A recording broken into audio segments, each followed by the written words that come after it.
Welcome to Amazing Indiana Music Stories.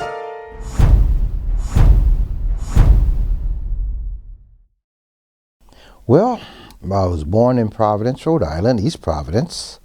We came here, I was about 4 years old, if I remember correctly, on a train. Wow. And my mother had a story she used to tell me all the time. Being African American, being black, coming from the East Coast into the Midwest, you know, there was a issue, people. So she had myself and my sister, and she was struggling on this train, and it was cold in the wintertime. So this lady, I believe she was German, said, "I'll take him for you." So I'm sitting there in her arms. This is my mother's words now. And she said, I was saying, "Oh, there's a cow, just naming the things as we're going down the road. And then we got to, "Oh, there's a little black pig." And my mother just went into a state of shock, you know. And the lady looked at her and said, "This is a baby. It was a black pig." You know. The point of that story is that a lot of times people have things that are true, but they're afraid to speak it because somebody's going to point a finger at them, a condescending finger. Yeah, I'm not one of them. That's awesome. So, and we've talked about this a bit, but were you exposed to music early on? Did you have any musical influences within your family? Well, my father was a jazz drummer, you know, from the East Coast. He worked with people like Servon, etc., etc. My uncle, which I did not relate to until many years later, Uncle Paulie, was a saxophone player. And my dad used to tell me, "Yeah, me and Uncle Paulie, we did this and blah, blah, blah, blah." And then I came here and became a musician, and everybody was talking about Duke Ellington. And, oh, Duke Ellington had this saxophone player that blew, how many courses was that? 26 courses at Newport. I think somewhere in that number. Just, yeah, an extended solo. And he changed Duke Ellington. Duke was going to retire. And because of that and the story behind that, he decided not to. So I heard the story about Paul Gonsalves, and then one day I was talking to my father, and he pulled it all together. Uncle Paulie was Paul Gonsalves. And I had gone my whole life not stuck on stupid, you know, young people are. Yeah. But my father was a jazz drummer. My mother was a vocalist. My sister played organ and piano. My grandmother on my mother's side, her mother, was a classical pianist who taught classical piano in Tampa, Florida. Wow. So I'm assuming you were encouraged to explore music at a young age. I hit my first drum when I was 2 years old. Oh. There's a story behind that. My father was the director of Drum and Bugle Corps. And they would have parades, you know.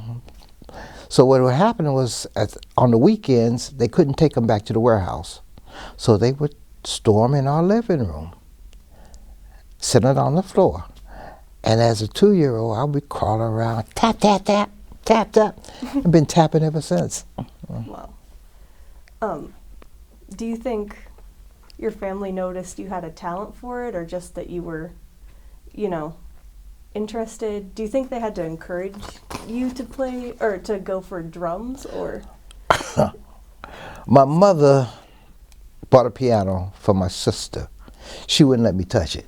Oh. My father, being a drummer, gave me my first snare drum. I was about 5 years old. I couldn't play that drum until I was 9 years old. I couldn't touch it. But he made a little practice pad for me, you know, and it was like a little miniature drum set, and I had to learn to play the right way. And it was a challenge, to say the least. I can never forget it. We lived out on the south side on Harlan, and he gave me a lesson to play, Downfall of Paris, which is at that time was one of the premier snare drum solos. And it was challenging. It had all the rudiments in it. So I'm supposed to be studying and practicing this. And I got to jamming. I'm a jazz drummer. What you talking about? Look at that. He walks in the kitchen. He stands behind me for about 2 or 3 minutes. He said, stand up. I stood up. He said, give me the sticks. Gave him the sticks. He set the sticks on the chair. One of them old, you know them old chairs that they had, the hard chairs? He said it, and now sit down. I sit there. First 5, 10 minutes. What's this all about? 15 minutes, 20 minutes. I sat there for about 45 minutes before he came in. He never had to tell me to do my lesson again. Never. Gosh. But it was fun though, seriously, you know. I bet. Yeah. And to show you how he was, you know, you remember the days you had bedtime at a certain time every night. You could not go to bed any later than 9 o'clock. That was a deadline. So this was Saturday night. We have church Sunday, you know. I'm in bed, sound asleep. My dad comes in there. Junior, come here. I want you to see something. It's 12 o'clock. So I get up and I go in the living room. And he says, sit down. I'm sitting there. There's a TV show going on. Jazz, what was it? Penthouse, Playboy Penthouse, Saturday night. Ramsey Lewis. The drummer was Isaac Red Holt. I looked, and I looked, and I looked, and I said, that's what I'm going to do. I was, how was I, about 9 years old at the time?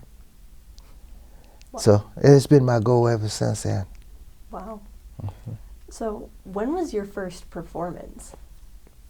Did that start in school or church, or did that happen later? It was in school.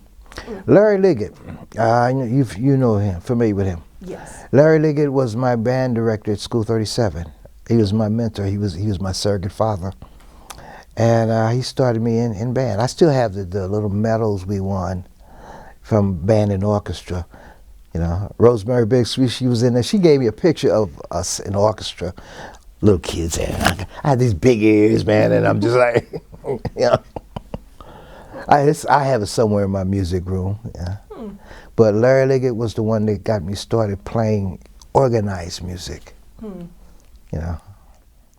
So you always wanted to have a career in music. What got you started outside of school? You know. Actually, I had my first engagement at school. Oh. I was, well, in grade school I had to sing, do a little solo. A song I hate to this day, Robin. Robin, Robin, sinking in the rain. You know, and I had a little bitty kid standing on stage. I hated singing after that. But I started my performing at Tech High School. They had a year book called a sketchbook. And my sister, Tiny, and Linda Harris, they were 2 sisters, they were the dancers. Bobby Slaughter, myself, and I can't remember his name now. One of the elders, he was a janitor at Tech. Maurice. Played congas, and I was playing bongos. So we did the sketchbook, and after that we did college presentations, concerts, and got paid too. I mean, come on now, $25 at that age, man, was a lot of money. Absolutely. Matter of fact, Rudy Fennell and I were talking about that just the other day. You know, how we make that little $25 driving down the highway and everything, make a little $25, and we knew we was rich.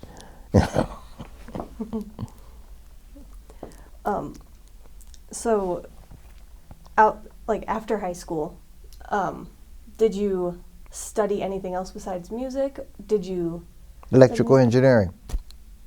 Oh. She said, well. So how did you come to that decision? Well, my father was, besides being a musician, he was a licensed aircraft mechanic, and he did radio technician and everything. And growing up, he had a system. On Sundays, he and I would get together on the living room floor, have a radio, something we'd tear apart and put together, and different things like that, TVs and stuff. And then we were watching a game on TV, no sound, and he'd have jazz playing as a background for the game and for what we were doing. And it was called, what's that called? There's a technical word for it. When you're multitasking. Oh, yes. I learned how to multitask from my father. I could do 2 or 3 things at the same time. And it's not really doing two things. You realize after all those years, it becomes one thing. It's a synergy. That you're doing this, and that opens a pathway for this to exist, which opens a pathway for this to exist, and they coexist, and they create this one finished product. It's the synergy of all 3 of them together, which I use in my training for young people and teaching them music. I was about to say, that sounds like what you call drumology, right? It's more, we're not going to say, I'm not a drummer, I'm a musician. I see. It's music, and it's mental psychology. Mm-hmm. Yeah. I see. So, did you get a job in electrical engineering right out of college? No, I had to drop out because I went into the service. Oh, I see. And I was a radio technician. Excuse me. And then I got out because I had a spinal injury while I was in there. Came home, went back to school, but by that time my mind was so messed up. It was Vietnam and all that stuff, that I never completed that. I went back and so I started playing music. My father was working this club in Franklin, Indiana. And then he started working with Larry Liggett. See, it's funny, there's a family circle that happens, And I took his job with Cy Jones. Now, Cy Jones was the leader of the band, but Cy Jones and my father was stationed overseas, And Chubby Massey was the organ player, so it was Cy, Chubby, and myself. And I ran. But let me backtrack. My father had a habit of embarrassing me. He did, seriously. Well, being a young whippersnapper, you want to prove yourself, Of course. Of course. When I got out the service, he said, my sister took me down to the 19th hole on a Friday. That's where I saw Johnny Lytle and Joselle Carter. And Joselle just, oh man, I'm looking at him, man. I'm saying, oh my God, yes, Joselle, go. I love Joselle. Now, that Saturday, my father said, son, I want you to go to Tanganyika with me in Franklin, Indiana. So, but I want you to wear your uniform. Wrong. But I did it out of respect, I go to the Tanganyika, and they're doing their show, and he got on the mic. Well, I'd like to introduce my son. He just got home from the service. Junior, stand up. So I stood up. Come on up here and play a song. I haven't played. Dad, I haven't played in over a year. I got up there and they played this song, and I fumbled and stumbled and fell all over myself. Embarrassing. I got up and they gave me a little, So I went back to my seat, and he went back up to the drums, and they played Caravan. And he pulled out the mallets. Now, my father was a master with mallets. One of his instruments was timpani. So he mastered that. I was so embarrassed, man, I slid down under the table. When he came back, I said, you will never do that to me again. Needless to say, it did happen again. Seriously. I'm going to speed forward. I was working with a group out of Louisville, Kentucky, Walker and K's. Well, Jeanette had been on the Women in Jazz Festival here, so she did one in Louisville, and I was the house drummer. Greg came to me, asked me would I do it. And I said, only if you would allow my father to accompany the Hampton sisters who were on the show. He said, no problem. We get down there and we're doing a rehearsal. Joanne Burkeen was the featured. Joanne said, I want that old drummer.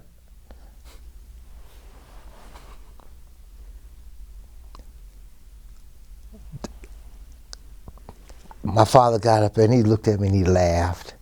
I said, I can't take you nowhere. You're always stealing my gig. So what's up with that? Needless to say, he didn't play it, but I went on and did it anyway. But just the fact to know, and this has taught me to respect my elders and how much they give us, that we're not even equipped. We can't shine their boots. Seriously. My father's worked with people like like I said, Sarah Vaughan, James Brown. He's been around. Mm-hmm. So, and there's a lot of stuff that he taught me, and things he didn't teach me, I had to learn the hard way. Mm. Yeah, he was a master. So, yeah. But anyway. Yeah. Do you think he was kind of looking out for you when you got back and knew that music was healing and that was the path for Oh yeah. Well, he knew my dedication because 3 o'clock and 4 o'clock in the morning he'd hear click, click, click, put them sticks down. Yes, Daddy. No, but he was my hardest critic. I remember one time going to him and say, Dad, you have never given me a compliment. What's up with that? He said, son, let me tell you like it is. You're going to get people out there that's going to tell you you're great and you're this young, all this other sliced bread stuff. My job is to make sure that you are prepared to do your job.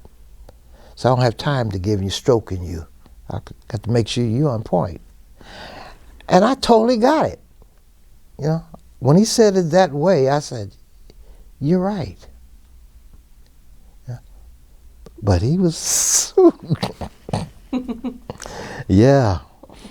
And my teacher, my surrogate father, my second father, I'll tell you the story now, I'll inject that. Floyd Smith.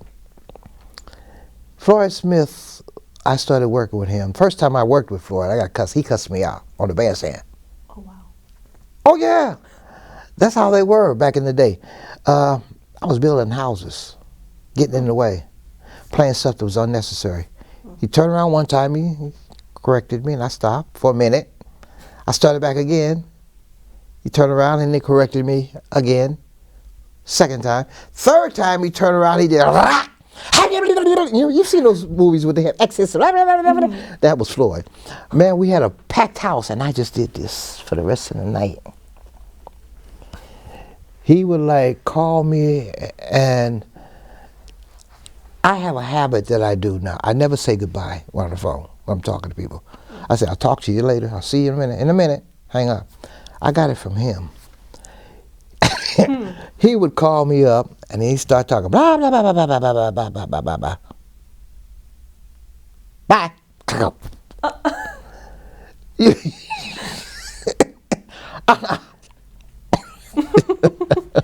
But my kids loved him, man. Two of my daughters, they call him Uncle Floyd. Oh. Yeah, he was actually my father. Because my father gave me to him. He said, Floyd, this is the story. I think I told you this earlier. But the story was, he said, Floyd, I've taken him as far as I can musically. He's your son now. Floyd said, okay. And he would do that. He'd come, show you how he was. He taught me to understand the dynamics of musical concepts. I used to I'd pick him up to go to the gig. Old man, come on, I'll take you. I've got this car, I got my drums in the car. I got room for you. Get on in here. So we were driving one night. I picked him up one day, and I'm driving, and I happened to have John Coltrane in there. And he said explicitly, what is that? Take this stuff. Turn it off. I looked at him. He said, what are we getting ready to play? I said, we're going to play some music. What kind of music are we going to be playing? Standards? Is that what we're going to play? I said, no. He said, so why would you want to put it in your head when you get ready to play this over here? And it made so much sense to me. Why would I want to play Cecil Taylor? And you know Cecil. That's like, I'm listening to this type of music. I used to drive people crazy. Spring for Two Blue Jays. Drove Steve crazy. But listening to that music and getting ready to go to play some Duke Ellington, they don't relate. Two different styles, two different concepts. Your mind has to be over here or over here. You know? So that was his point. And it made, once he explained that to me, I never had a problem with it again. I played with Floyd for, oh man, over a decade. But I also had other groups I worked with. Carl Hines, the group that we had together called Family. We had that group. Steve Weekly, we had, you know, Sinful Soul Ensemble. I was getting ready. Then I had a friend of mine, Khalid Boss, out of Dayton, Ohio. Him, Bill Conway, myself, and Joy. We had a group called Synergy. So you play with certain groups, you know, and you learn styles. And you can't play music until you've worked with people for a while. You know, this thing of freelancing is cool, but you play with this person over there, and all you're doing is playing the music, what you think is there. When you work with a group continuously, you develop a relationship with that person. And when you listen to the CDs I did with Steve, you'll hear that. There's a musicality in it. Like I was telling you, I'm not a drummer, I'm a musician. My concept of playing music is to play musical ideas.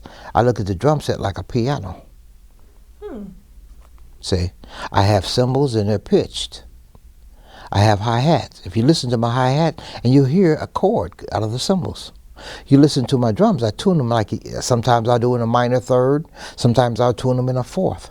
So like you go da da da da da da da, you know. Wow. I can play melodies with those. And you have to learn how to attack the drums, because you should be able to get more than one sound out of one drum. That's why I say I'm not a drummer, I'm a musician. See, because I wound up going back to school and studying some theory. I studied with Butler, studied marimba with Paul Burns, who was the principal with the symphony. And we became good friends. Matter of fact, he was the one that got me hooked up with the symphony, working with the kids. And we had a project. Grandpa's Children of Rhythm. I was Grandpa.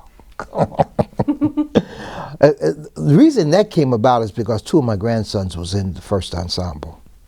So they would call me Grandpa, and all the kids just started calling me Grandpa too. And so I said, okay, cool, no problem. You know, that was Blackburn Terrace. You know where that's at, right? I believe so. On 30th Street, the apartments complex, just west of Keystone. Yeah, I had a group. Those are some incredible kids. Yeah, they were like doing stuff with percussion and drums that college kids can't do. Wow. I took the next ensemble, next version of that was over to Flannel House.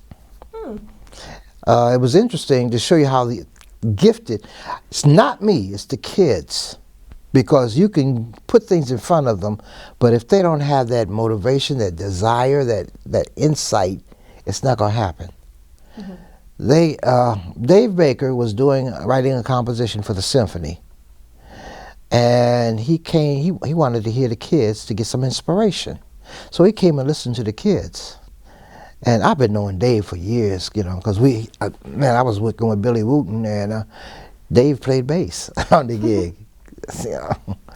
But Dave pulled me aside. He said, man, these kids is doing stuff that my college kids can't do. And I understood, because being a college student myself, the way they teach is academic. But I didn't teach that way. I taught understanding cultural, music, and being able to understand language. Music is a language. If you can say it, you can play it. One of my favorite lines that I use nowadays is the big black bear. It's the big black bug with the big black bear, and the big black bear bled by right blue blood. But in order to say it and play it, there's a system. You have to say the big black, because it's spelled B-L-A-C-K. Black. So you have to articulate that. And when you say bug, say bug. Bug? What's it? Or spell it. B-U-G. So which do you said the bug? Bug. So this is soft and this is louder. Bug. So you bug. And you say the big black. Do this with me. Oh, sure. Say the big black bug. Bug. Bit the big black bear. And the big black bear bled by right blue blood. Now think about doing that on a drum. Now come back to that drum again. Remember I told you that a drum can get more than one sound out of it? Now imagine on the edge and then it's near the center, and you're using those as your points of reference. Near the center, black. Near the edge, black. Now you're hearing tones and you're hearing, see? Wow. There's so much to it that getting back to what Dave was saying, they don't take time to teach rhythm. That's the last thing that they ever even brush past. You know? Rudy Fennell, Rudy and I worked together, and I gave him some material that I had been working with. It's called Variations in Rhythm. It's a book that I have. I gave Frank Smith that book. Frank Smith took that book, man, and took it to the next level. But there's supposed to be a drummer's book. What it is, it had like patterns in eighth notes, patterns in 16th notes, the same pattern. The only thing that changed was with the bass note, the primary note. So where you had quarter notes here, well, that half note becomes a quarter note. So you say 1, 2, 3, 4, 1. So it's 1, 2, 3, 4. 1, 2, 3, 4. 1, 2, 3, 4. 1, 2. So now you learned the pulse, and you feel it. Now, if you teach a musician how to do that, when they go to play, there's no conflict. You know, it took me a long time to learn that. I learned that on the gig. Because drummers have a tendency, they want to play double the time. Well, you don't have to. Let him double it. But you maintain, now where you was quarter notes, now they're half notes. And you maintain it. So he has a reference to come back to. And that's why Floyd cut my knees off on that gig, because I didn't know that. I had no experience to understand that. I mean, he was a master. You know, you've heard of Floyd, right? Yes. The very first electric guitar solo, Floyd's Guitar Blues. Yeah. Yeah. There's a story about that, too. Well, by all means, you want to share? I'm in Germany, and the group of us went to this music store. So I'm standing there talking to the owner. And he said, well, who have you worked with? Well, I said, oh, well, I played with Moody, Fathead. I played with just some things with Groove. These are people that he would know.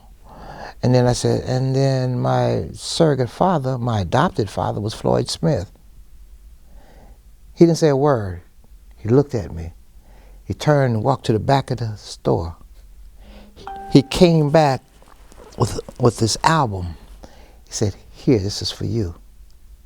Unopened, Floyd's Guitar Blues. Oh. I still have that album in my collection, unopened. Wow. I will never open that album. See? And it had a big picture of Floyd on the front, smiling. Yeah. Floyd was incredible. We were so close that my wife has a picture of us that was taken at downtown City Market. You look at Floyd and he's like, you look at me, I'm like, it was like, it was the same. When I saw that, man, I just like, oh my God, I've been around him too long. But he was an incredible person. You know, drummers love the solo. You know that. He never gave me a solo until 2 weeks before he passed. Oh.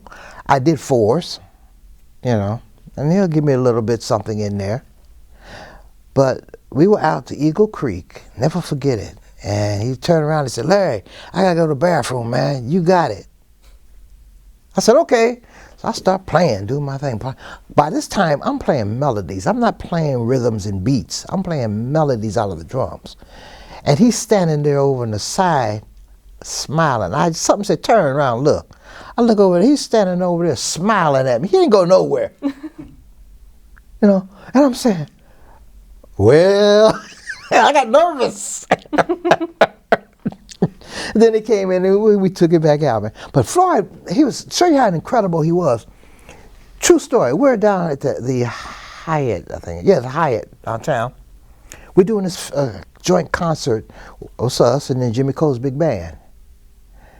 Well, we do our thing, and they come in, well, this is your last number. Okay, last number. Oh, by the way, I love Pure Leaf tea. Floyd said, all right, fellas, let's put the pots on. And his thing was honky tonk. Man, he threw down on that thing so deep. And then we took it out. And we trained, you know how this band leaves and the next band comes on.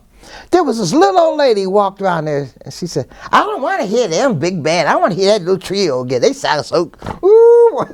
I was cracking up. I told you I had fun with Jimmy on that one. Oh, but Floyd could like play, and he was the type of person. Oh man, he didn't bite his tongue.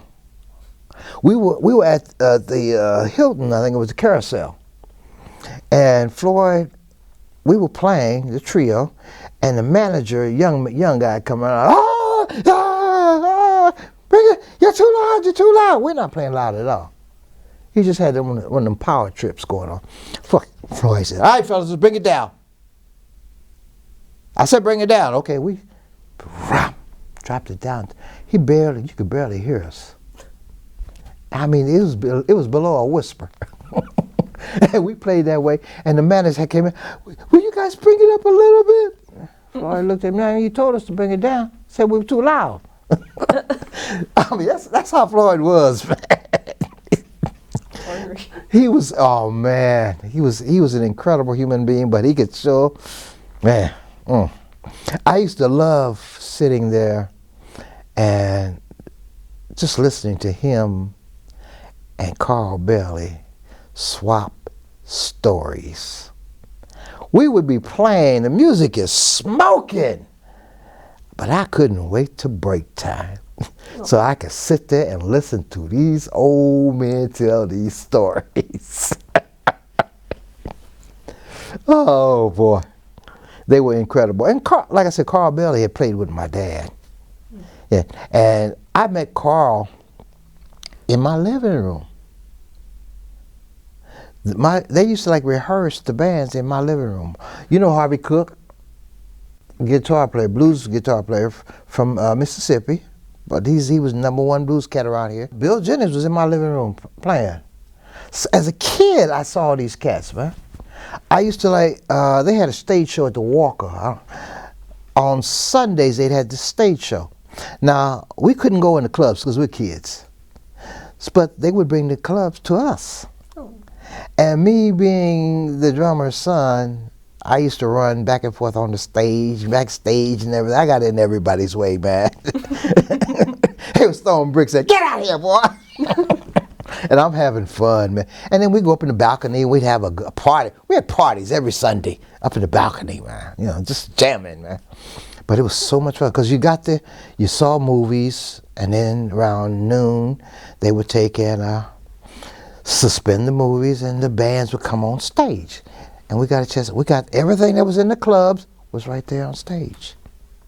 Matter of fact, Hazel Johnson was singing, and that's the first time I ever met her, because her and Don Austin were together, a couple, and I was just a kid, man, just a little dude, man. But I met all these different people, man, and I'm saying, wow. Al Fennell, you know, Al Coleman, man, it was all these musicians are right there, and I got a chance to sit there and watch them.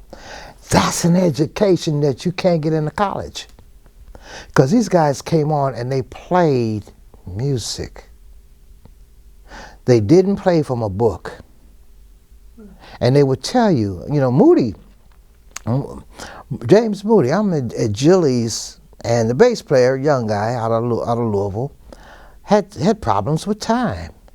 So I'm old school. I'm saying, yeah, but I'm gonna give him this 4/4 bass drum to try to lock the time down. Moody came on around the back and he whispered in my ear, drop the bass drum, man. If he can't keep the time, you know, the time is the bass player's thing. If he can't keep it, forget him. I said, yes, sir, you the man. But those old cats, man, they have a way of controlling the flow. We did a thing in Terre Haute with JJ. Frank was on bass, I was on drums, and Doc Spicknell was playing keyboards. Now the groove was not happening, so Frank and I were struggling to lock this groove down. JJ came on stage, and within 8 bars, he locked it down for the night. I'm not telling you something I thought. I had a friend of mine recorded it from the audience. I listened to it back, and I heard the chaos, and then I heard JJ lock it down. And I'm saying, oh my God. We're struggling, and he did it in 8 bars. Those were the masters, you know, and to have had the opportunity to don a stage with them, man, you know. You meet cats like playing with Moody. Moody was incredible, but David Fathead had a prettier sound. David Fathead was Texas. Texas musicians had this big, fat, round, pretty sound. When Fathead was with, what was it, Herbie? Man. Yeah, when he was with him, Herbie would never let him play flute. Never let him play flute. It would be an embarrassment. That's how great he was on flute. I mean, he was Ray Charles's man for years, you know. And to listen to him play. Listen, I had these. Jerry Gelati was the club owner, and he would do these recordings for me on cassette. And unfortunately, somebody broke in my car and stole them. But man, I would listen. I still had some Moody, still got him. I put one in, and then I put the other in, and I would listen to him. And both of them were geniuses. But I just gravitated to his sound. Moody was a master, but Fathead's sound just touched my soul, you know. And that, you know, all musicians are like that. We have people that we gravitate, that touch us spiritually, you know. And there's nothing negative on the other musicians, just this person touches me. Yeah. We meet people that teach us things. Like, let's see, what's his name? Flugelhorn, jazz. Bobby Bradford, jazz and flugelhorn. I'm with Bobby, and we were in rehearsal one time, and Bobby said, I got this new song for you guys. It's just a trio, him on and the bass player and drums. So he had the chart and he gave it to the bass player. I said, Bobby, what you want me to do, man? He looked at me without blinking an eye and said, play music, man. This was on a Sunday evening, we were rehearsing. Monday morning, I was in a bookstore and I bought a Harvard bookstore music, a book of music, Harvard, from Harvard. What is music? But that's what they do to you. They inspire you to reach for higher grounds, you know. Everyone that I've ever played with has done that to me. Wow. Yeah. So maybe to backtrack just a little, you mentioned Germany. When did you start touring and, you know, going to Europe and everything?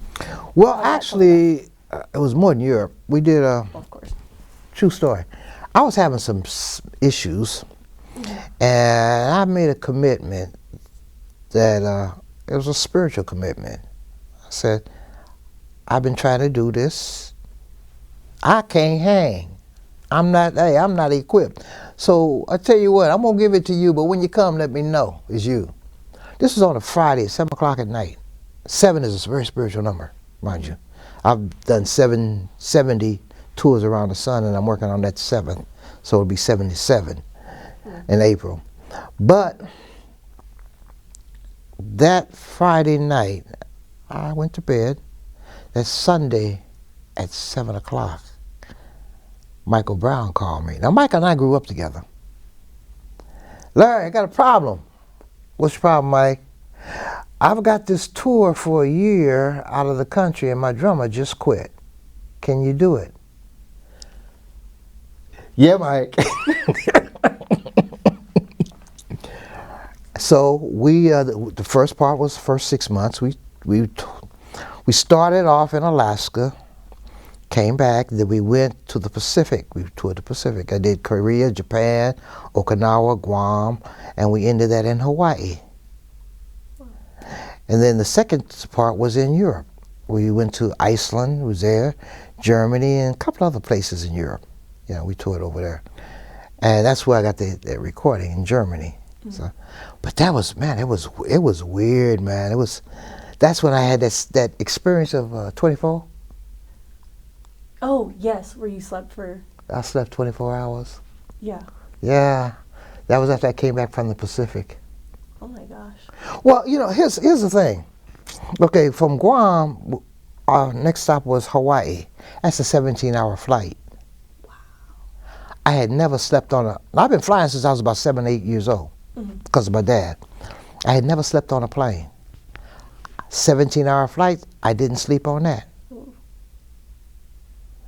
This is something about, only time I've ever slept on a plane, I was doing a show in Florida, and my wife came down, and we took a plane flight back, and I had recorded some rain with a cassette, and I had it on my head. I went to sleep on a plane. Only time in my life I've ever done that. But anyway, we toured the Pacific, and it was fascinating. Things happen when you do these tours. You meet people. A lot of guys go out and they want to party and do all sorts. I'm not about that. I was hanging out with the people. You know, I got into acupuncture. You know, when I was in Korea, I had damaged a shoulder, and he turned me on to this acupuncturist. That's over 30 years ago, man. I still had no problems with it, from that problem. And then I had a friend, show you how Americans are. Americans and peoples. I'm in Korea, and I went into town, this little area near the base, these shops are at. So I'm gonna get these house robes for my daughters and my wife. And I got one for myself. I went in this one shop, and the guy told me, he quoted me a price. I said, okay, let me go look around, I'll be back. So I said, okay, cool. I go down to the next shop, and there's this woman in there. And she showed me her wares, and she quoted me basically the same price. I said, you know, that's interesting. She said, what? I said, the gentleman down there quoted me a price much cheaper than what you are. She looked at me, didn't say a word. Walked out the door, down to his shop, and I'm following her. She walks in there, and they get into this heated argument. And I'm standing there on the side watching this. I'm marveling at this. Wow, wow. And in the middle of that argument, they both stopped, turned and looked at me, turned and looked at each other, threw their hands up, and went their own separate way. That gentleman, that's the one that I got my ropes for. Mm-hmm. But he and I became friends, and I learned so much from him. He owned the shop. He had a system. Excuse me. The system was this. He was there in the shop from Sunday night to Saturday evening when he closed. Never left the shop. He had a home in the country. Saturday night when he closed the shop, he would go home, stay there till Sunday night, and then come back to the shop so he could open it up Monday. And I asked him about that, and he said, well, look, my first sale is the most important. So I have to be here to open my shop to get that first sale, because that dictates my whole week and what goes on. And I looked at him, I said, that's commitment. You know? I mean, when you get out there, like I said, I deal with people. I love people. And I love just listening to their stories. I met a gentleman on the docks in Japan. And two of them. There was a gentleman, he had a boat. His family lived on the boat. He had kids. His wife would go to work. The kids would stay on the dock. The bus would pick them up, go to school. That night they come home. She'd go to the store, to the marketplace, get the food, come back, and they'd sit on the dock, wait for the father to come in, because he was a fisherman. He would come in, she'd get on the boat, prepare the dinner, they have dinner. And this is what they did. This was their lifestyle. I met another young man. He was from, somewhere, one of the islands in the Caribbean. Not the Caribbean, but Asia. But anyway, he was on this boat, and he said, I never get off the boat. He was scheduled to be on there for 2 years. That was his tour. And his logic was this. He said, everything that I need to exist is on this boat. So every penny that I get, I send it home to my family. He stayed on the boat for 2 years, and at the end of 2 years, he collected his paycheck, and he went home to his family. How many people around here can do that? Can't think of one. Exactly. That's my point.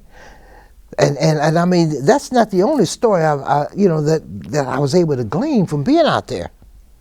I mean, like when I was in Korea, well, actually, when we got over there, they had tossed our equipment around and around. So my snare drum head, which is a Radio King, 1936 model, vintage, and they had bent the rim. So I'm struggling to keep it tuned. We get to Hawaii, and I'm playing, and I'm struggling to tune it up. And there was a gentleman sitting in the audience, and he made his way on a break, and he said, I see you having problems with your drum. I said, yeah, I can't keep it tuned. He said, I tell you what, why don't you bring it into my shop Monday? We're not open Monday, but you can bring it in. I said, okay, cool. I brought it in. He called me Tuesday. It was ready. And I asked him about it. How'd you know? He said, I trained on that set that you were playing. When I lived in the LA area, I was scheduled to start going and be a music therapist. But I had family commitments here, so I had to come back here, which canceled that. And then I got into like education, 74 or something like that. And it was interesting. I got back into it here, doing workshops and stuff. And then like in, 78, when I came back, I started working at IPS. That's when I got into the Magnet program. A friend of mine, Rudy and Andy White, they were running the program, and Andy and I became friends, and he said, come on, man, I need your help. That's when they got me on staff there. And then Larry Liggett was one of the consultants, and so they supported me, and then you know. So it's a family thing, and you get involved in that, man. And then I begin to like. It's funny. I was doing a joint thing for young audiences, and the group that I was with, the head of it, she called me in her office one day. She said, "Lawrence, I think it's time for you to go out on your own and do your own presentation," because she saw things that did not feel right to her. I don't know what she saw, but that's what she came to me, and so they started booking me, and this was like in '74 when I started in '74, but this was like 80, something like that. But I started doing my own program. Now, in order to do my own program, I'm deeply into spirituality, psychology, and all those, being able to put them all together in a package. And then I'm also being a person who's worked in theater, I understand that you have to be able to articulate. You have to be able to speak with clarity. And articulation is about playing drums. Being able to articulate those patterns. Yeah. Being able to speak, to understand a word, what a word is actually saying, what it means. What's the meaning of a word? You know? People use words and they throw it around. And, oh, well, this is like this. No, it's not. This means this, and this means that. And our educational system has let us down. You know. So I started using speech as a part, like we went through it just a while ago. You know. And then I have a whole list of. I use rhyme like Mary had a little lamb. I'll take this part. Mary had a little lamb. And then I have somebody over here. Its fleece was white as snow. Oh, yeah. And then the kids played. The adults are doing that. Now the kids are playing these rhythms underneath of them. I'd have, this last project I had, they had these little flutes, or they call them whistles, and they would go, toot, toot, toot, toot, toot, toot, toot, toot. Toot, toot, toot, toot, toot. And then the kids, they had made these little ceramic drums with goat skin on top and ceramic base. And they would go, tack, tack, tack, tack, tack, tack, tack, tack, tack, tack, toot, toot, toot, toot, toot. And then Mary had a little lamb. Its fleece was white as snow. Oh, yeah. And the parents loved it. Now that comes from growing up. We used to, in my mother's house, I call it her house because we all knew Mom owned the house. She run the house. Dad was there. Yes, honey. Because I'm that dad now. Yes, baby. But anyway, my mom, dad, they danced together. My sister and I, we danced. My aunt, we all would play. We had music going on. Sometimes my sister would jump on the piano, and I had my little bongos. My Aunt Rose gave me. She brought them from Mexico. You know, oh, that's another story, man. But you know, we had a community, a family, and then you had like family events. Where all of the community comes together. It was one big family. You know, you're the Hicks. But we're one family. So I began to use that concept in working with kids. Because they all come from somewhere. And they all have to realize that my life is just as important and valuable as yours. So let's put it together. When did you start getting involved or joining the musicians union in Indianapolis? Larry Liggett, my dad had to get in the union to play with Larry Liggett. And then it was just normal, natural for me to join the union. Larry Liggett got me because he was one of the, what do you call him? He was a representative. Like a rep. steward? He was a rep. Oh. Union rep. Oh, yeah. Yeah. So he got me involved in it, you know, so I got into the union, and then Marty Hodap and I, we'd been working together for years. Marty was the secretary-treasurer, and Marty said, Marty Hodap, he was the one that got me involved as far as becoming an officer and all of that stuff. You know, had me, because I had no desire to do any of that. And because we were friends and we shared a lot in common and we worked together and everything, you know, he convinced me to run, and I ran, and I became president. And Marty, look, we were sitting in the office. I'll never forget. He said, "You know something, Larry?" I said, "What, Marty?" Martinell. That's what I used to call him, Martinell. He said, "You know, you're the first black president we've ever had." Come again? You know? He said, "Yeah, the union's been around over 100 years and you're the first." Wow. That's what I said, wow. We had a meeting one time at the new board, and I just flat out told him, I said, "Look here, I have an insufficient amount of information. I'm learning this job too. So if you have an issue with me, don't go over there talking. Come to me and we'll work it out. Because I'm growing into this. And there, being the first, there's 100 years of things that happened before that I have no clue. So if you have a clue about something, bring it to me. I'll listen to you. I won't argue with you. Because I may not agree with on everything. I'm not supposed to. No two human beings agree on everything. Because we bring our own personal experiences to the table. See? So, but anyway, that's how that union thing happened. I see. And when we spoke to Alphanel recently, and you might be able to help me articulate a question about that better. I mean, he said that, you know, he felt like for a long time the musicians union let down a lot of black musicians, and they had to leave Indiana. They did. I did. Wow. So. I did. That's when I started doing a lot of road work. I became a friend of mine was with Roy Merriweather, the bass player, Bill Conway, and he got a call to go to Dayton, Ohio, Jilly's Jazz Club over there, world-class jazz club. And then the keyboard players asked him, did he have a drummer in mind? He recommended me. Now, there was a lot of riffraff going on behind that, but anyway, I got over there, and I started playing with a lot of cats, man, and I was able to expand. Because here, you're relegated to playing with the people, and you have to fit into their agenda. There's not really an open amount of creative freedom.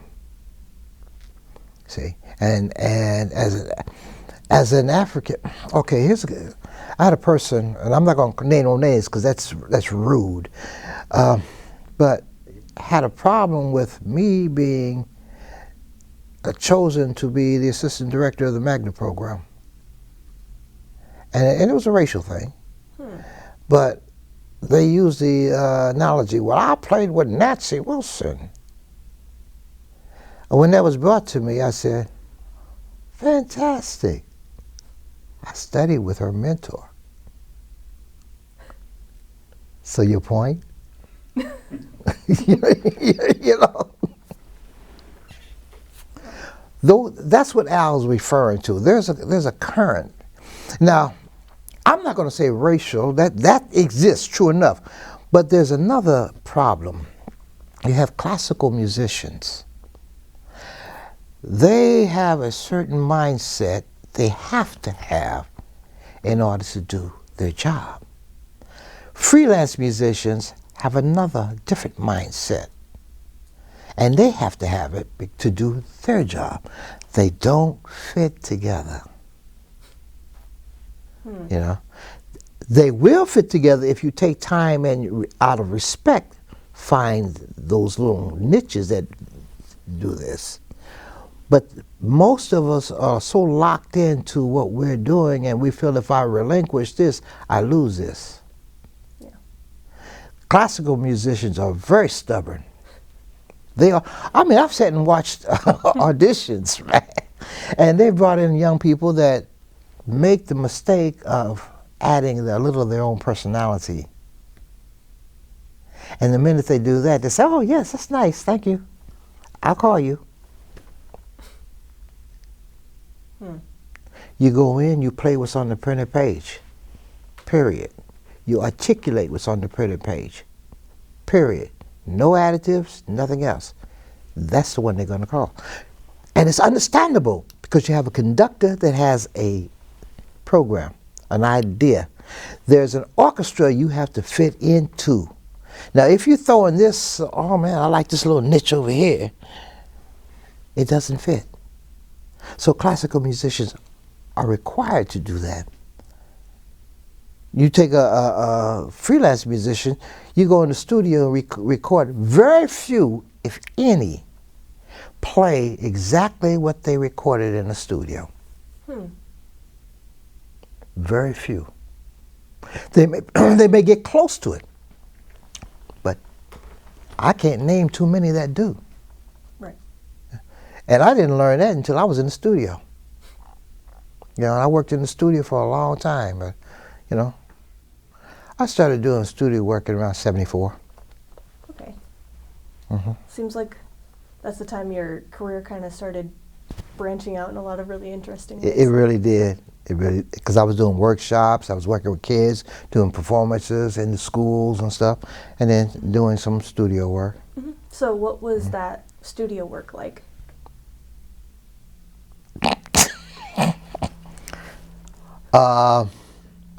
For a new person, it was insane. It was totally insane. The chaos of the simplicity, the ability. I have a metronome I call Dr. Beat. You have to play Dr. Beat. But then you run into the problem that somebody in there messes up, and the first thing they do, they turn to the drummer. Drummer didn't do it. True story, I'm listening to a performance Ray Charles is doing down in South America. The bass player was playing, and the drummer messed up. Ray Charles turned and looked at the bass player. The bass player didn't do it, it was the drummer. You know, but that's what happens. And you have to be, you get a thick skin, man. Oh, okay. There's a story, what's his name? Bass player used to play with Miles Davis and played with Herbie Hancock. But anyway, they were in the studio doing something, and the guys looked at him because he was reading a newspaper, and they got irritated with him. And he said, well, look here, man, you want me to play it this way? You want me to play it this way? You want me to play it this way? Which way do you want me to play it? And then they looked at him, and he just picked up the newspaper and continued reading.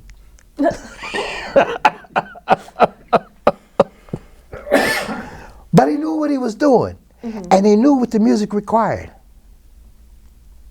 And I tell you who was the director at that point in time? Quincy. And when he told, and you know who the bass player was? Ron Carter. So I mean, it is what it is. Yeah. I did a session down in Louisville with Rick Bartlett, great vocalist, man. We went in there, and most of the time you got to do 2 or 3 takes on a song. He said, well, let me sing these songs while you're playing it. So he got in this thing, and he's singing it cold turkey. That's what he put on the CD. 1 take. And this was like a 10-piece group. Yeah. Wow. 10-piece group. 1 take. Well, you know, you learn certain things. Like, for example, Greg Walker. He was the director, leader. We had the group, Walker and Case, bass, drums, guitar, 3-part harmony vocals. He calls me up and said, Larry, we got the gig. We're going to do this, a live recording. I said, okay. I got this one song that I want you to do. I arranged it just for you. I want you to solo on it. I said, okay, cool. We get down there. We go through it. We play it, recorded it. He came back to me 2 weeks later and said, man, I wrote this arrangement expecting you to do all these beautiful colors and all this stuff. And what you did was so simple and right into the point. I said, you expected less? Well, he and I were friends, man. We went way back, man. Jeanette had a picture that she took of us. We were down in Miami, walking the beaches, and both of us had this good on us, man. And we like walking down the beach, and she took a picture of us, and we just like. But Greg, man, that was my buddy, man. You know, he was cool people, man. I met him here. You know, Earl Grandy was out to Franklin Place, and I had been out there and working with him. So they had the Sunday session, and that's where I met him at. They were in town doing a show, and we met, and we exchanged information. Then I got a call from him. Can you do this? I said, yeah, no problem. We were together for about 15 years. You know, traveling up and down the road. Yeah. Longevity. You know, you have to work with people to become one with them. And once you do that, it's like he's going to do this, and you don't even think about it, you just do it. The same way with Steve and I. When you listen to this recording with Steve and I, the trio, we were doing lines in unison. It's not planned. He'll have an idea and, and I'll finish it. Or I'll start an idea and he'll finish it. Or I'm doing a solo and he's doing point and counterpoint to what I'm doing. You've been playing with Steve Weekly for a very long time. Yeah. Which is awesome. He's in the picture behind you with the... Oh yeah, that was our group, boy. Yep. You can tell this was a long time ago because he had a fro, I had a fro. You don't see nothing there now. Steve and I hooked up, first time we played was with Billy Wooten. Wow. That's going back. Because I started with Billy in 72. 1970, that's for your time, I know. Come on, yeah, just a minute. My parents were toddlers. Oh, see how she did me? My parents were toddlers. Are you on the Wood and Glass album? No, that was just before me. Matt Harrell was. Okay. My boy, Matt Harrell. Harrell could, oh man. He's had some of the most beautiful musical ideas, man. You know, the drummers that are drummers that play rudimental, then there are those that play melodic and musical. Harold was the most musical drummer, man. There's a lot of recordings of Billy after that. Yeah. That came out. You know Probably on some of those. the Latin, the Latin he did, Mm-hmm. the live Latin. I was on that. Okay. Yeah, Michael Jackson was on congas. Michael McFarlane was on congas, and I was playing timbales, I think, on one of those sessions. Yeah, that's a crazy thing too, because we had I never forget it. We had that gig at the Walker, and I had done a workshop before, so I'm rushing out of the workshop, and there was this canyon underground, and I stepped in the canyon and twisted my ankle, tore the ligaments in my ankle. Oh my God.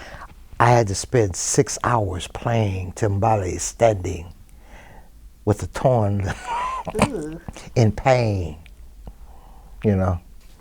But you do what you have to do, you know. So, I mean, Billy and I, we had some adventures. My wife, I had just met my wife, and I was at her apartment. I left to go home to take a shower, put some clothes on, because I had to do a gig with Terry Hayden. So I'm coming down 17th Street in College, and there's a light there, I think it's 17th, that the bus was going one way at that time. No other cars would go that way. So I come up to the light, and I look where the bus is supposed to come. I didn't see no bus. So I look where down on 16th Street where the light is and traffic's coming, and the light was red. So I'm in a Volkswagen Squareback, mind you.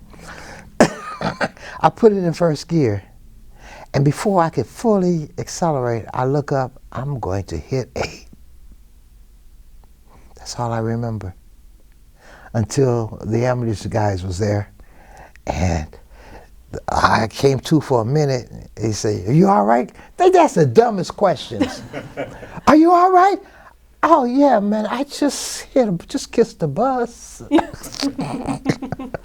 So I went back out again, and then I woke up in the hospital, and my wife was sitting there, and she's sitting there, and I said, "Oh, I'm late for the gig."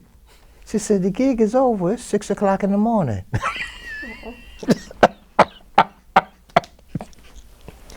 Needless to say, I looked at her. I said, "I'm gonna marry you." The way I met her was interesting, though. When I first met, let me backtrack. We had a mutual friend. I was working for Pinkerton at General Hospital at the time, and she had a girlfriend that we were friends. They both worked at the hospital, Glenna.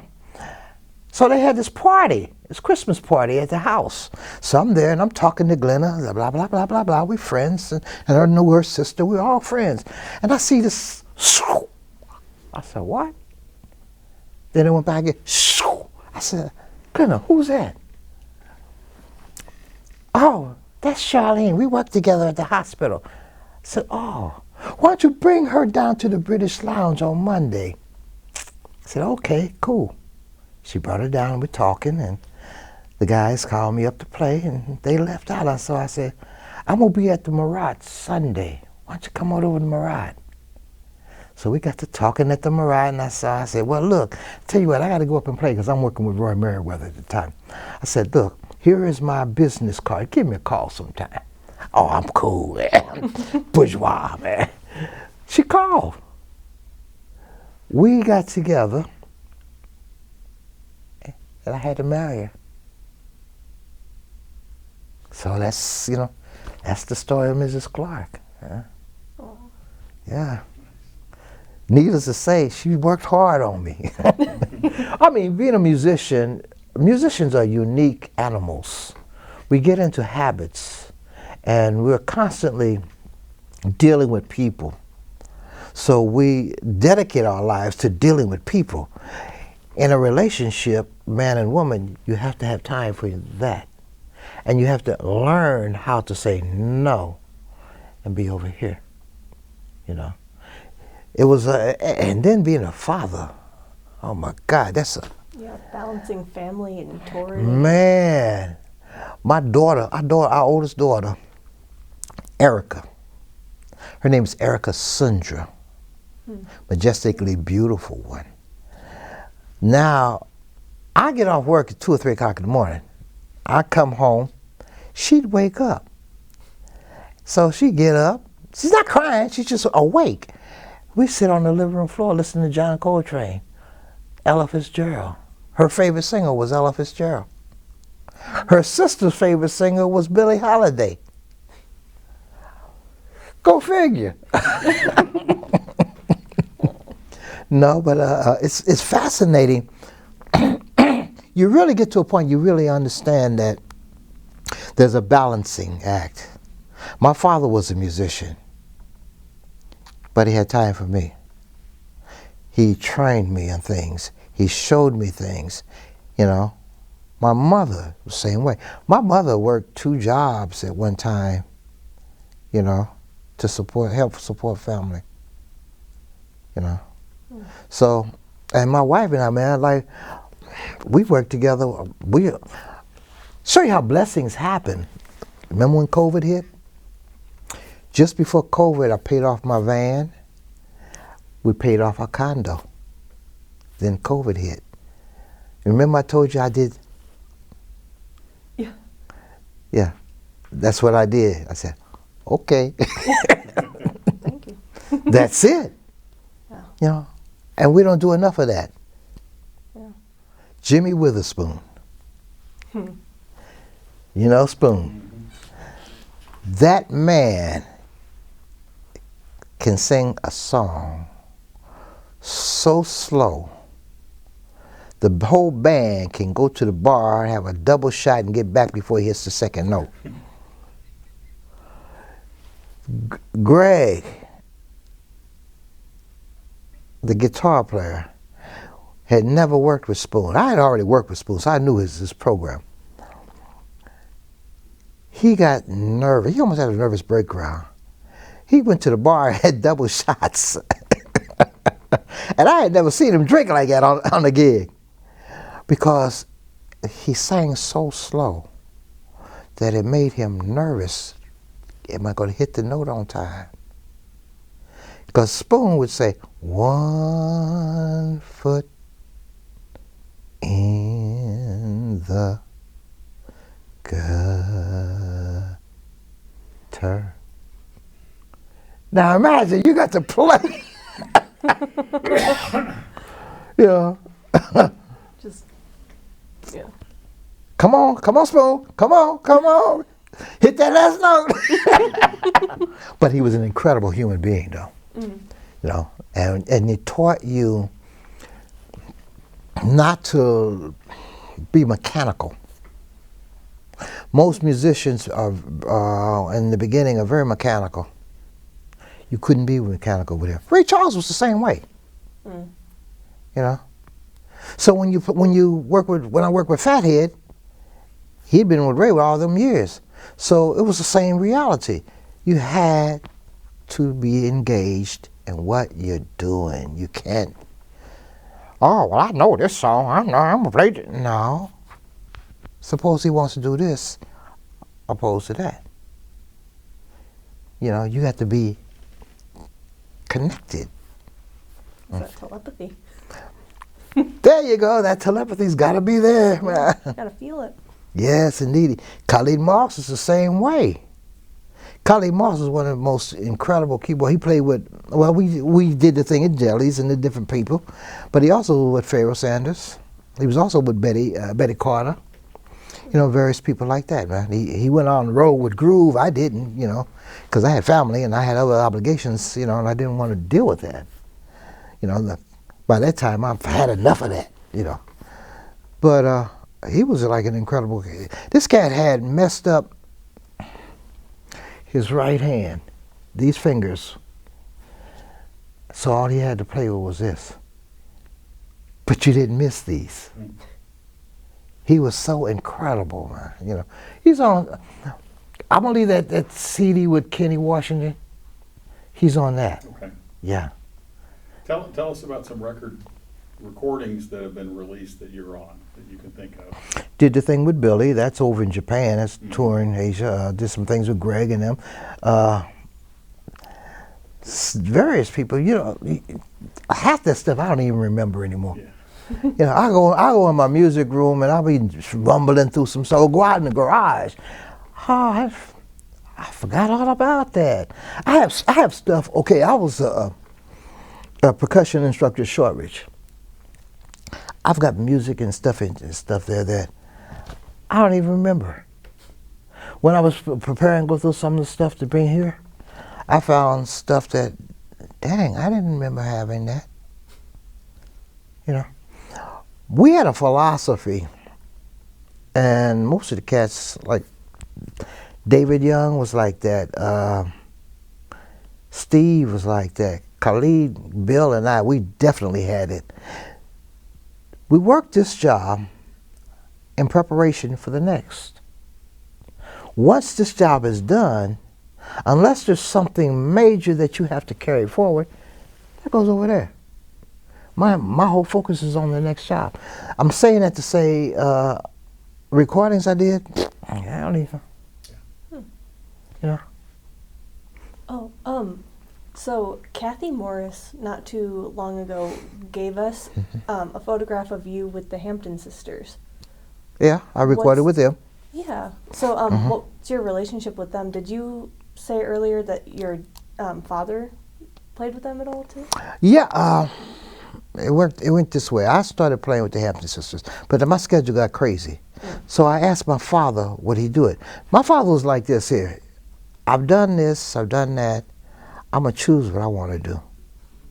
I came to him one time, I said, Dad, I got double booked. Can you do this? And no, son, I don't do that no more. So when it came to the Hampton sisters, that was right up his alley. So he took the gig. Then later on, he had to let it go because of health. And that's when I came back into the picture. But Miss Hampton, all those Hamptons, man, she was like my grandmother. I mean, she was, and Virtue, oh man, we did a thing at what's the one downtown, Arts Garden. We at the Arts Garden, and I was a sound man. So I checked the balances out in the audience and everything sounded great. So we got up there, we did the gig. At the end of the gig, she looked down, oh, I didn't turn my amp on. Upright bass. How many bass players you know can play and cut through without an amp? Your mouth, that's how my mouth was. Yeah. That's incredible. She was so incredible. The recording session we did, what's the studio right there next to the kitchen? You know, Tim Brinkley. Hit City. Yeah, Hit City. We were there, we did it there. We did about an hour and a half, 2 hours, and then she did this. Everybody's freaking out, running around getting water for her, trying to get rags, and trying to revive her. And she's just about 30 minutes, a half hour, 45 minutes. Then she said, okay, let's finish. She did 2 more hours. I mean, and to watch them, you know they're Hamptons, okay? They're connected, the cousins to Lionel Hampton. There's a story about him too. But they all walk like they on their last leg until they get on the bandstand. Alitra, Miss Hampton would do this. we were downtown. I looked, and I'm tired. I done workshops, and I'm tired. I'm gonna fake my way through this. Man, she threw that headbang. I said, I ain't gonna let that old lady outdo me. No, not today. They had the most fire, most energy. They all had that. Getting back to that walk, I'm with Walker and Case. We're down in Chattanooga, Riverbend Jazz Festival. It was the year that Benny Goodman died. Benny was supposed to be on the show with us, but he's dead. He can't get there. So they contacted Lionel Hampton. So Lionel comes in there. Now, I done grew up listening to Lionel Hampton. My father loved some Hamp. Gates, we called him. He walks up on the stage. They say, oh yeah, he was on a two-week retreat. And he walks like. Now me, in my mind, I'm saying, oh man, he was on this old man, this is going to be embarrassing. Man, why would they do this to this old man? He's a legend. Why would they want to embarrass him like this here? Then the announcer came on, ladies and gentlemen, Mr. Lionel Hampton. Man, he played the vibes, jumped on the piano, jumped on the drums, and he had 20, 25, 30-year-old kids. And he's, ladies and gentlemen, how about a big round of applause for Mr. Lionel Hampton? Yeah, yeah, yeah, yeah.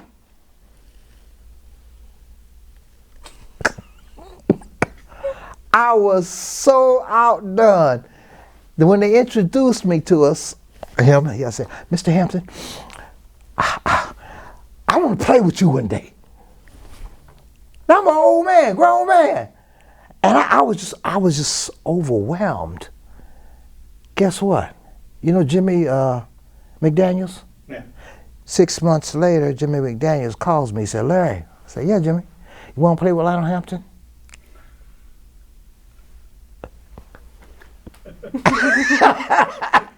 Yeah.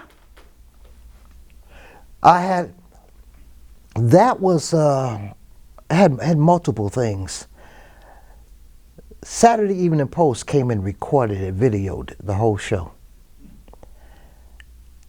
I got a copy of it and I got a chance to give it to my dad. Yeah. So full circle. Yeah. And I mean, he just loved it. What about your induction into the Jazz Hall of Fame? Or Indie Jazz Hall of Fame? You can thank Monica for that. Seriously. Oh. She was the one that inspired that. And I do. And I loved it, you know. I got a chance, my mom got a chance to be there, my sister was there, my wife and my kids. So, I mean, you know, it was more for them You know, because like I said, I've already done that. I've moved on to the next thing. You know, next thing. You know. Yeah, but your day to day and your, you know, what you were doing didn't really change. No, not really. Yeah, You know, I mean, it was an honor. of course. You know, I don't sell that short. You know, people respected me enough to do that. So that I embrace. But I've seen too many people that blow their heads up, man. Oh, I'm this, that, yeah. Your point? Yeah. How about the guys that did more than you did that's never gotten recognized? You know? Yeah. What about, man, it's a reality. You know? People choose who they're exposed to and they get a taste for. But there's always someone over. Back in the early 70s, early 70s, British Lounge, I was talking, Elvin Jones, masterful drummer. We all know Elvin. But there was a drummer here that gave Elvin a lesson. You talk about Max Roach, you had Thomas Whitted. You talk about Jimmy Cobbs, you had Paul Parker. You had Sonny Johnson, played with Gates. You know, Dave, like I told you the story about Dave. You know, David Young. First time I heard him play with the Ellington band. We was in that club. I told you that. Did I tell you that story? I don't think so. Okay, that was Steve and that group. We were at the out in the Meadow Shopping Center, Nettles, at the Meadow. Bob Nettlelake had that club out there. So we're in the back lounge, and I come in, and one of the cocktail waitresses, she said, "Guess who's coming tonight?" I said, "Who?" "Ellington Band's going to be here." I said, "Wow, I get the chance to hear the Ellington Band. You know, that's one of my favorite bands. You know, Uncle Paulie." Okay, I took a break, went in there, and they were playing. Guess who's in my Uncle Paulie's seat? David Young. Blew me away. I mean, he owned that seat. Years later, Dave and I was talking. I said, "Yeah, man, I remember when I saw you with the Ellington Band. You was at the Nettles and the Meadows." He said, "You know what, Larry?" I said, "What?" He said, "Man, that was the first time I ever played with that band." Yeah, you see your expression? That was mine. I said, "David, you know that was my Uncle Paulie's seat you in." He said, "Yeah." I said, "You own that seat, man. That was yours. It was no longer his. That's your seat." It blew me away. First time he'd ever played with him, man. That shows you how great some of the musicians around here are. David Young, man. There was Jimmy Cole, David Young, Bill Boyd, and somebody else on sax. David, Jimmy, Bill. There was another one. Pookie! The Four Horsemen. Four of the greatest saxophone players. You can travel the world. You're not going to find anyone that's going to top them. You know? Put David in any position, man. Like when I had the tour going to Europe, I was supposed to, at my mother's church, we were supposed to do a jazz Sunday for John Coltrane. I called David. David, yeah, man, I'll do it, no problem. He took over, and they nailed it. John Coltrane. I went into a club that was out on 30th and Northwestern at the time. There was a funk group, like Tower of Power or something like that. I looked up on the stage, there was David Young. David Young was a musician's musician. He wasn't a jazz musician, he wasn't a rock musician, he was a musician's musician. And you have cats like that, man. You know, Bill Pennick. You know, Bill Pennick, man, he's one of the funniest cats in the world. Play his behind off, man. So you listen, you grow up listening to all these cats. I grew up on the Avenue. People say, "What college did you go to?" Indiana Avenue, University of Indiana Avenue. Yeah, because you're subject to see anybody in that club. There was a Sunset Terrace. I was in there one night, and there was this door. You remember the Indiana Roof had this door where all these artists signed it? Mhm. Sunset Terrace had Duke Ellington, Jay McShane, all of these great legends had signed this door. Blew me away. I said, wow, I got no business being here. You know, seriously, when you start looking at the people that have come before you and the legacy that you have to some way try to uphold, you know, that's mission impossible. Yeah. You know, but you do it. That's why you never get hung up on this. It's always the next gig. This prepares you to do that.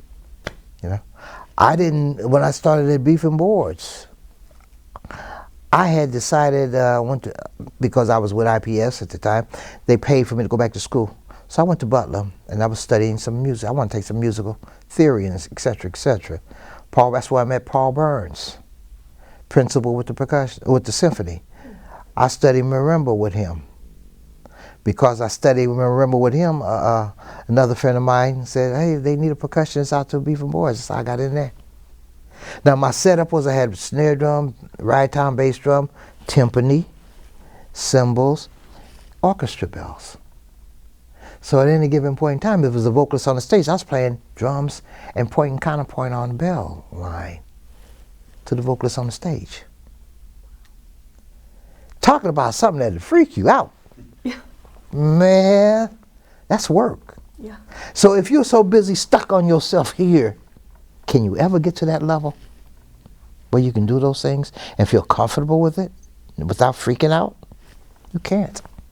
Yeah. Let it go. Move on.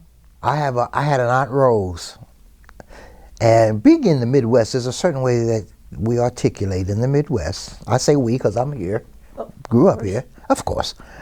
But I'm also a Rhode Island Red. Mm. I would go home to her Rhode Island in the summer, every other summer, and my Aunt Rose would look at me for about 5, maybe 10 minutes, and she would say, you go down, she was Portuguese. She said, you go down in my basement, and don't you come up until you can speak the King's English again. Yes, ma'am. That was Aunt Rose, man. Didn't bite her tongue, but they commanded your respect. They commanded that you do what you need to do to get it right. There was no half-stepping. Same way with my dad. Is drumming, you know. There was no half-stepping. A 5-stroke roll, you better hear every pulse in there, and the spacing and everything had to be there. The Downfall of Paris had all the rudiments in it. He's got me studying this at 8 years old. There are a lot of guys that went to college couldn't cut that piece. Yeah, I'm not going to say I got it perfect. No, but by the time I did go to college and study with Paul, I was like into like Bach, Beethoven, on marimba.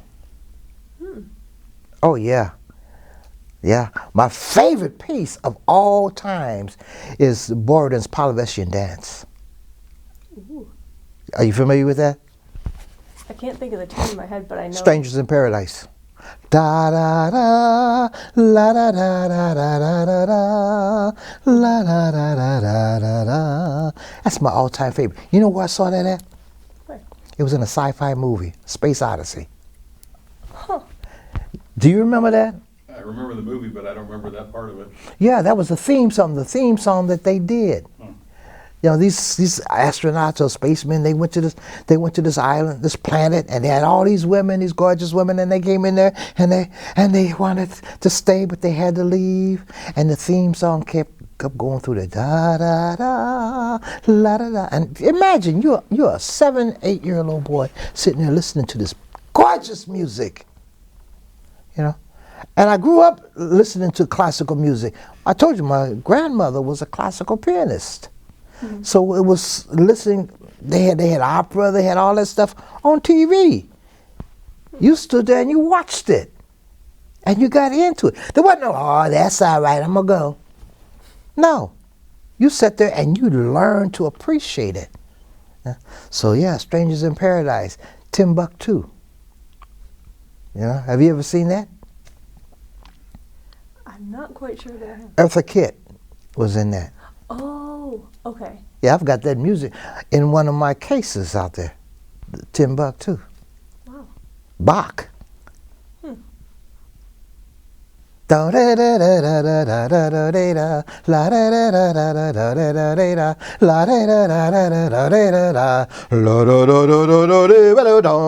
know, classical music like that.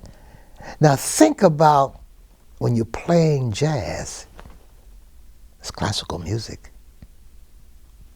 The only thing different is that you're taking ethnic ideas from over here and you're incorporating them into a classical form.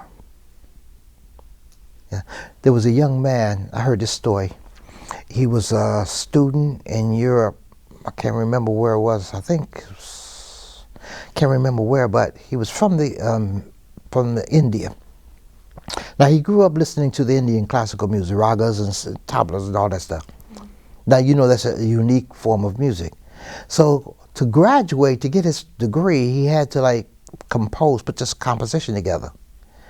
So he took the classical piece and he incorporated his cultural music into it. The professor failed him because it was not Western classical music. You know? We in the West have a tendency, there's a level of arrogance that we maintain. And I teach, talk about teaching, and there's rhythms that are universal. There's one rhythm, this, you've heard that rhythm, right? Of course. You've heard it in Western classical music. You've heard it in Afro-Cuban music. I've heard it in Thailand, Thai boxing. I hear it down in New Orleans, that same rhythm. The only thing different is they put an accent in a different place. Same rhythm. Yet people have this arrogance about them. Oh, that's not. Yeah, it is. Take time, you put your ego in your back pocket. That's what Floyd taught me. Put my ego in my back pocket. Because I was a little ego thing, man. I know this here. Yeah, what you talking about? Oh, okay. Good advice for anybody. Mm-hmm. Right? Yes, sir. Yes, sir. And it's important. That's what we have in this country right now, if you think about it. You know, I do this, but you can't do this. If you do this, you're wrong. But it's the same thing you're doing. I don't know, it's not. I'm doing it. I had a young man I was talking to just this morning. I love him.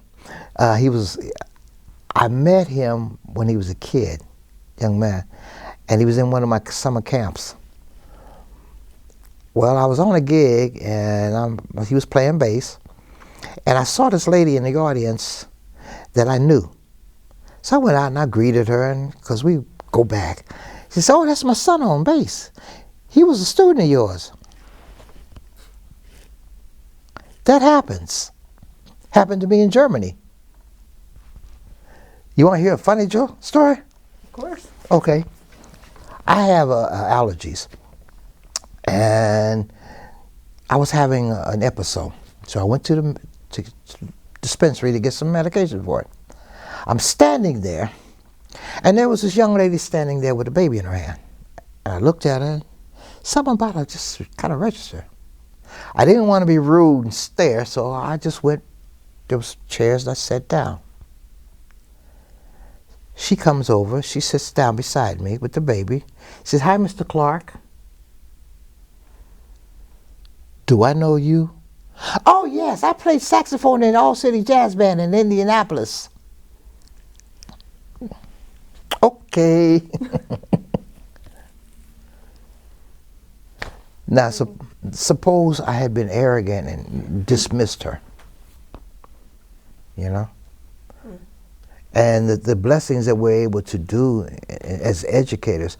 I've had students come back to me 20 years later, and I had one young lady come back to me, and I had a system that I learned from Shaughnessy. It's an Indian tabla system, and he uses the syllables like takatina, taka, and gamala, which is, I use it all the time. I say taka gamala, taka gamala, you know, and I teach rhythms that way. Now, this young lady came to me. Hi, Mr. Clark. I said, hi. She said, no, she didn't even say that. She said, takatina, gamala, gamala, takatina. 20 years had gone by and she hadn't forgotten that. But what that does is, try saying takatina. Takatina. No, takatina. Takatina. Use your mouth, takatina. Takatina. Ta, Ta. ka, Ka. ti, Ti. na. No. Takatina. Takatina. It's different, isn't it? Say gamala. Gamala. Say taka gamala. Taka gamala. Say taka gamala. Taka gamala. Taka gamala. Taka gamala. How much is taka gamala? You're a math student. Or how many beats? Or Yeah. taka. 7? Yeah. Now, if I said gamala takatina, gamala takatina, gamala takatina, gamala takatina. Gamala takatina is what? Wait, 7. 4 and 3 is what? 7. Yeah. Okay. 2, 4, and 3 is what? That 9. 9 and 7 is what? 9 and 7, 16. 16. Now, if I said, I want you to clap on ta and ga, you do this. Gamala. With me, come on. Oh, okay. Gamala takatina. Gamala takatina. You got it? Mm-hmm. Gamala takatina. Gamala takatina. Now put them together. Gamala takatina, gamala takatina, gamala takatina, gamala takatina. Rumba. Getting a workshop. I know, right? That's rumba. Clave. Song clave is it? Dot, dot, dot, pop, pop. You know? Shave, haircut, 2 bits. Shave, haircut, 2 bits. But when you get into rumba, it's gamala takatina, gamala takatina, gamala takatina, gamala takatina. Don't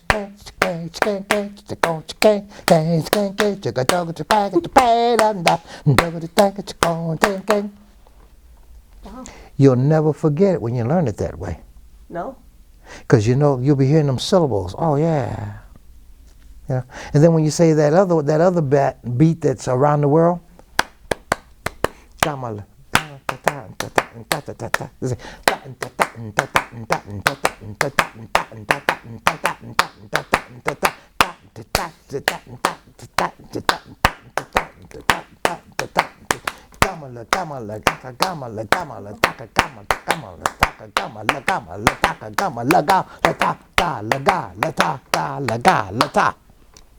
Wow. Once you learn it that way, you never forget it. Now just imagine putting notes on it.